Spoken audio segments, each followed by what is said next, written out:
Hello everyone. आज की इस वीडियो में हम देखने वाले हैं प्राइमरी और सेकेंडरी इम्यून रिस्पॉन्स के बारे में। ये प्राइमरी और सेकेंडरी इम्यून रिस्पॉन्स किसका पार्ट है? एक्टिव इम्यूनिटी का पार्ट है। और एक्टिव इम्यूनिटी हमने पिछले लेक्चर में देखा था किसका पार्ट है? एडेप्टिव इम्यूनिटी के पार्ट। हमने इम्यूनिटी को दो पार्ट में बांटा था, एडेप्टिव एंड इननेट। तो इन एडेप्टिव इम्यूनिटी हमने active immunity and passive immunity में बांटा था। तो ये हमारा एक्टिव इम्यूनिटी का रिस्पॉन्स को हम दो पार्ट में डिवाइड करते हैं, जिसको कहते हैं primary and secondary immune response. ठीक है। बेसिकली हम यहाँ पे देखने वाले हैं कि हमारा मेमोरी का क्या काम आता है। Memory B cell and memory T cell, and उसको हम ग्राफ से समझने वाले हैं बेसिकली। ठीक है। तो प्राइमरी इम्यून रिस्पॉन्स सबसे पहले पहले किसका है? एक्टिव इम्यूनिटी का पार्ट है। एक्टिव इम्यूनिटी किसका पार्ट है? एडेप्टिव इम्यूनिटी का पार्ट है। ठीक है। तो प्राइमरी इम्यून रिस्पॉन्स का अगर डेफिनेशन देखें तो the reaction occurring during the very first antigenic exposure.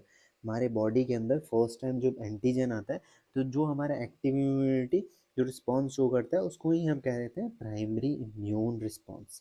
इसमें क्या क्या फीचर, इसका क्या क्या होता है? इसका फीचर होता है कि इसमें सबसे पहले लैग पीरियड होता है, जैसे हमने लास्ट लेक्चर में भी देखा था कि हमारा जो अडेप्टिव इम्यूनिटी होता है उसमें लैग पीरियड होता है फ्रॉम डेज टू वीक। तो जो हमारा प्राइमरी इम्यून रिस्पॉन्स होता है उसमें हमारा लैग पीरियड प्रेजेंट होता है। ठीक है। नेक्स्ट रहता है कि हमारा इफेक्टर सेल्स, देन उसके बाद लैग पीरियड के बाद हमारा इफेक्टर सेल्स बनते हैं। इफेक्टर सेल्स कौन कौन से होते हैं? जो हमारे टी सेल्स होते हैं और बी सेल्स होते हैं। इफेक्टर क्यों कहते हैं? ये बेसिकली क्या करेंगे, जाके हमारा जो भी एंटीजन आया है उसके ऊपर चिपकेंगे एंड देन साइटोकाइंस रिलीज करते हैं बेसिकली, एंड हमारा इम्यून रिस्पॉन्स शो करते हैं। तो इनको इफेक्टर सेल कहते हैं। और नेक्स्ट हमारा क्या बनेगा? मेमोरी सेल बनता है। मेमोरी सेल क्या करेगा कि हमारा ये जो भी हमारा एंटीजन है उसको याद करेगा, इसलिए क्या नाम है इसका? Memory cell. मेमोरी सेल क्या करेगा? जो भी एंटीजन हमारा अंदर है उसको याद कर लेगा, क्या, ताकि वो नेक्स्ट टाइम है तो उसको अच्छे से टैकल कर पाए हमारा बॉडी। तो मेमोरी सेल्स दो टाइप के हमारे होते हैं, वही टी सेल्स, टी सेल और बी बी सेल के मेमोरी सेल्स। तो T memory cells and B memory cells होते हैं। ठीक है। ये हमारा हेल्प करेगा सेकेंडरी रिस्पॉन्स देने में। ठीक है, जो कि हम आगे देखने वाले हैं। उसके बाद क्या होता है, इसमें एंटीबॉडी सर्ज होता है, जो कि हमारा किसके द्वारा एंटीबॉडी बनाया जाता है? Effector B cell. जहाँ हमारा यहाँ पे इफेक्टर सेल्स बना था, B cell and T cell, तो हमारा effector B cells antibody search करेगा। ये मेनली कौन से टाइप का एंटीबॉडी बनाएगा? आईजीएम। ये आपको मेन यहाँ पे याद रखना है कि आईजीएम टाइप का बनता है, क्योंकि सेकेंडरी इम्यून रिस्पॉन्स में हमारा आईजीजी टाइप का बनता है। ठीक है, जो हम आगे देखने वाले हैं। इसमें क्या होता है, ये स्लो होता है, स्लगिश होता है, एंड पीक थोड़ी देर बाद बनेगा, उसको मेंटेन करेगा, डिक्लाइन टू बेस लाइन होता है। लाइक हम अगर ग्राफ में देखें तो ग्राफ ऐसा होगा कि हमारा प्राइमरी एंटीजेनिक एक्सपोजर यहाँ पे हुआ, थोड़ा लैग फेज आया जो कि डेज टू वीक हो सकता है। उसके बाद हमारा क्या हुआ कि स्लो स्लगिश हमारा पीक पहुंचा एंड देन हमारा डिक्लाइन हो गया। और यहाँ पे हमने देखा आईजीएम का लो टाइटर होता है। तो लो टाइटर होगा किसका? होता है आईजीएम का, प्राइमरी इम्यून रिस्पॉन्स। ठीक है। तो ये थे हमारे फीचर्स प्राइमरी इम्यून रिस्पॉन्स के। नेक्स्ट हम बात करें सेकेंडरी इम्यून रिस्पॉन्स। ऑब्वियसली जैसे वर्ड आ रहा है, सेकेंडरी मतलब प्राइमरी के बाद वाला रिस्पॉन्ड होता है। इसको क्या कहते हैं? बूस्टर इफेक्ट भी कह सकते हैं। मतलब जो रिएक्शन जो हमारा बॉडी के अंदर आता है जब एक्सपोजर हमारा सेम एंटीजन से सेकेंड टाइम होता है। तो इसमें क्या होता है, लेटेंट पीरियड क्या होता है, जो कि लैग पीरियड होता है, वो एब्सेंट भी हो सकता है या फिर वेरी शॉर्ट होता है। क्योंकि हमारे जैसे हमने पहले देखा था कि हमारे पास मेमोरी सेल है, उनको पता रहता है कि ये एंटीजन से हमने पहले भी मतलब इंटरेक्शन हमारे बॉडी का हो चुका है, तो वो इम्यून रिस्पॉन्स को फटाफट एक्टिवेट करा देते हैं। यहाँ पे हमारा बॉडी एज ए, आप समझ सकते हो, लर्निंग फेज में होता है, तो उसको टाइम लगता है इफेक्टर सेल्स बनाने में, देन उसको मेमोरी सेल में कन्वर्ट कर लेता है। ठीक है। लेकिन यहाँ पे हमारे पास पहले से मेमोरी सेल है, तो हमारा इम्यून रिस्पॉन्स फास्ट आता है।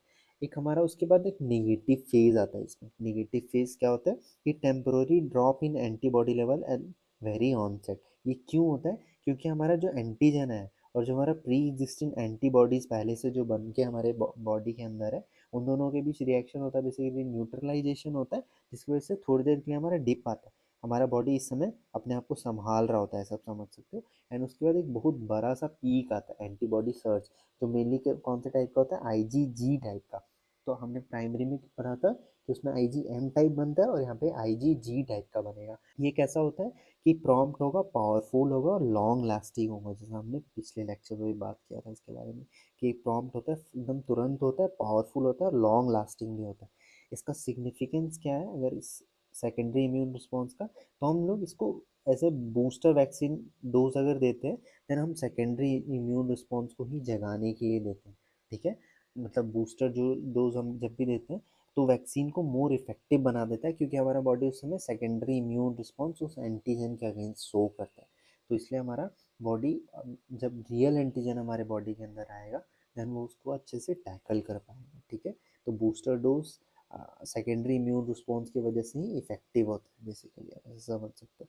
अगर हम सेकेंडरी इम्यून रिस्पॉन्स को भी देखें तो हमने पहले देखा सेकेंडरी एंटीजेनिक एक्सपोजर हुआ, थोड़ा हमारे पास निगेटिव फेज आता है। क्यों आता है? क्योंकि हमारा प्री एग्जिस्टेंट जितना भी एंटीबॉडीज थे और जो सेकेंडरी एक्सपोजर में हमारा एंटीजन है उन दोनों के बीच रिएक्शन होता है, तो थोड़ी देर के लिए हमारे बॉडी के अंदर थोड़ा एंटीबॉडीज का कंसंट्रेशन कम हो जाता है। और जैसे हमने पढ़ा था पिछले लेक्चर में भी कि हमारा बॉडी स्पेसिफिक एंटीजन के लिए स्पेसिफिक एंटीबॉडी बनाता है, तो दूसरा एंटीबॉडी तो आ नहीं सकता। तो हमारा जो पहले से प्री एग्जिस्टिंग एंटीबॉडी जो स्पेसिफिक एंटीजन के लिए बना होता है उसका नंबर कम हो जाता है, लेकिन फिर उसके बाद बहुत बड़ा सर्ज आता है एंटीबॉडीज का, ठीक है, जो कि फॉर्म किस फॉर्म में आता है? IgG फॉर्म में। आप ये भी क्या सोच सकते हो कि IgM था फिर IgG कैसे हुआ? तो ये एक फिनोमेना होता है हमारे बॉडी के अंदर जिसको कहते हैं क्लास स्विचिंग या आइसोटाइप स्विचिंग। इसमें क्या होता है हमारा body more effective cell immunoglobulin बनाता है उसको अच्छे से बॉडी को टैकल करने के लिए एंटीजन के अगेंस्ट, ठीक है। तो तभी वो कन्वर्ट कर लेता है IgM को IgG में। और इसको याद कैसे कर सकते हो? प्राइमरी है तो M पहले आता है, तो और सेकेंडरी में क्या होगा? G बाद में आता है, तो M के बाद G, ऐसा आप याद रख सकते हो, ठीक है। अगर हम अब कंपैरिजन करें हमारे प्राइमरी रिस्पॉन्स और सेकेंडरी रिस्पॉन्स में, तो सबसे पहले क्या होता है यहाँ पे एंटीजन का फर्स्ट टाइम हमारे बॉडी के अंदर आता है और यहाँ पे हमारा सेकेंड टाइम उससे मुकाबला होता है, चैलेंज होता है बेसिकली। इसमें क्या होता है? स्लो होता है, स्लगिश होता है एंड शॉर्ट लिव्ड होता है। ये क्या होता है? प्रॉम्प्ट, पावरफुल एंड प्रोलॉन्ग्ड होता है और लॉन्ग लास्टिंग होता है। लैग पीरियड इसमें लॉन्गर होता है, डेज अप टू वीक हो सकता है, और इसमें एब्सेंट होता है शॉर्ट होता है 1 to 3 days का, ठीक है। निगेटिव फेस इसमें प्रेजेंट ही नहीं होता क्योंकि हमारे पास प्री एग्जिस्टिंग कोई यहाँ पे एंटीबॉडी ही नहीं है, यहाँ पे हमारा लैग पीरियड होता है, ठीक है। यहाँ पे अगर सेकेंडरी रिस्पॉन्स की बात करें तो हमारा निगेटिव फेज प्रेजेंट होता है। निगेटिव फेज का मतलब देखो आप, निगेटिव फेज और लैग पीरियड में कंफ्यूज नहीं होना। लैग पीरियड जब हमारा बॉडी तैयार हो रहा होता है उसके अगेंस्ट, किसी एंटीजन के अगेंस्ट अपना रिस्पॉन्स शो करने के लिए। निगेटिव फेज क्या है? Negative phase is a phase जहाँ पे हमारा एंटीबॉडी कम हो रहा है हमारे बॉडी के अंदर, उसको निगेटिव फेज कहते हैं। तो हमारे सेकेंडरी रिस्पॉन्स में पहले का प्राइमरी रिस्पॉन्स में जो एंटीबॉडीज बना हुआ था वो रहता है, और सेकेंडरी रिस्पॉन्स आने से पहले क्या होता है? उनका कमी होता है। बॉडी हमारा बेसिकली तैयार होता है जिस वजह से एक निगेटिव फेज आता है, इसमें मे अकर हो सकता है, ठीक है। अब हम नेक्स्ट बात करें एंटीबॉडीज़ के बारे में। जैसे हमने पहले भी वापस रिपीट ही हो रहा है यहाँ पे कि ये लो टाइटर IgM टाइप का होता है, सेकेंडरी इम्यून रिस्पॉन्स में हाई टाइटर IgG टाइप का होता है। अगर क्वालिटी की बात करें तो ये मोर स्पेसिफिक होता है, ठीक है। एंड अगर यहाँ पे सेकेंडरी रिस्पॉन्स में बात करें तो ये लेस स्पेसिफिक होता है, ठीक है। और ज़्यादा नंबर ज़्यादा होता है यहाँ पे कम नंबर होता है, ठीक है, क्योंकि हमारा बॉडी अब अच्छा इम्यून रिस्पॉन्स शो करता है जिस वजह से थोड़ा लेस स्पेसिफिक एंटीबॉडीज भी बनाने लगता है, लेकिन यहाँ पे मोर स्पेसिफिक एंटीबॉडीज बनता है, ठीक है। जैसे हमने पहले बोला कि M पहले आता है G से, तो प्राइमरी में IgM होता है, सेकेंडरी में IgG होता है, ठीक है। अब हम बात करें कि कौन बनाता है, तो इसमें नेव बी सेल्स, नेव का मतलब होता है न्यू, जो अभी अभी प्राइमरी लिम्फोइड ऑर्गन से बन के हमारे सेकेंडरी लिम्फोइड ऑर्गन के अंदर आया है मैचुरेशन के लिए। तो ये यहाँ पे वो बी सेल्स हमारा एंटीबॉडीज बनाते हैं, लेकिन सेकेंडरी रिस्पॉन्स में क्या होता है? हमारा मेमोरी बी सेल्स हमारे एंटीबॉडीज बना रहे होते हैं। एंटीजन प्रोसेसिंग किसके द्वारा किया जाता है? टी डिपेंडेंट भी हो सकता है और टी इंडिपेंडेंट एंटीजन के द्वारा भी हो सकता है। इसके बारे में हमने अब तक बात नहीं किया, इसको हम नेक्स्ट लेक्चर में देखने वाले हैं, एंटीजन जब हम देखेंगे। आप अभी के लिए याद कर लो, इसमें टी डिपेंडेंट और टी इंडिपेंडेंट एंटीजन द्वारा प्रोसेसिंग किया जाता है, और इसमें केवल टी डिपेंडेंट एंटीजन प्रोसेसिंग होता है यहाँ पे।